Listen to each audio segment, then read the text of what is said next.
नमस्कार। बेताल पच्चीसी की 5वीं कहानी के साथ मैं प्रतिभा, जिसका शीर्षक है असली वर कौन। उज्जैन में महाबल नाम का एक राजा रहता था। उसके हरिदास नाम का एक दूत था, जिसके महादेवी नाम की बड़ी सुंदर कन्या थी।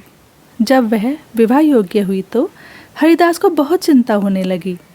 इसी बीच राजा ने उसे एक दूसरे राजा के पास भेजा। कई दिन चलकर हरिदास वहाँ पहुँचा। राजा ने उसे बड़ी अच्छी तरह से रखा। एक दिन एक ब्राह्मण हरिदास के पास आया, बोला, तुम अपनी लड़की मुझे दे दो। हरिदास ने कहा, मैं अपनी लड़की उसे दूंगा जिसमें सब गुण होंगे। ब्राह्मण ने कहा, मेरे पास एक ऐसा रथ है जिस पर बैठकर जहाँ चाहो घड़ी भर में पहुँच जाओगे। हरिदास बोला, ठीक है, सवेरे उसे ले आना। अगले दिन दोनों रथ पर बैठकर उज्जैन आ पहुँचे। दैवयोग से हुआ क्या कि उससे पहले हरिदास का लड़का अपनी बहन को किसी दूसरे को और हरिदास की स्त्री अपनी लड़की को किसी तीसरे को देने का वादा कर चुकी थी। इस तरह 3 वर इकट्ठे हो गए। अब हरिदास सोचने लगा कि कन्या एक है, वर 3 हैं, क्या करे।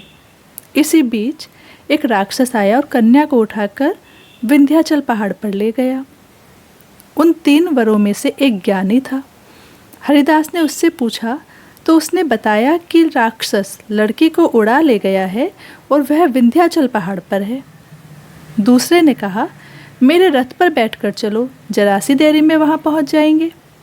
तीसरा बोला, मैं शब्द भेदी तीर चलाना जानता हूँ, राक्षस को मार गिराऊंगा।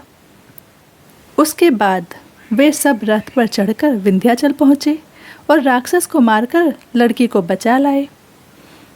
इतना कहकर बेताल बोला, हे राजन, बताओ वह लड़की उन तीनों में से किसको मिलनी चाहिए। राजा चुप रहे, क्योंकि शर्त ये थी कि राजा ने अगर कुछ बोला तो बेताल उड़कर फिर से वापस चला जाएगा पेड़ पर। बेताल फिर से बोला, राजा, तुम्हारा न्याय दूर दूर तक प्रसिद्ध है। अगर मेरे प्रश्न का उत्तर जानते हुए भी तुम चुप रहे तो तुम्हारा सिर फट जाएगा। राजा बोले, जिसने राक्षस को मारा उसको मिलनी चाहिए, क्योंकि असली वीरता तो उसी ने दिखाई, बाकी 2 ने तो मदद की। राजा का इतना कहना था कि बेताल फिर से पेड़ पर जा लटका और राजा फिर उसे वापस लेकर लौट आए। तो रास्ते में बेताल ने छठी कहानी सुनाई।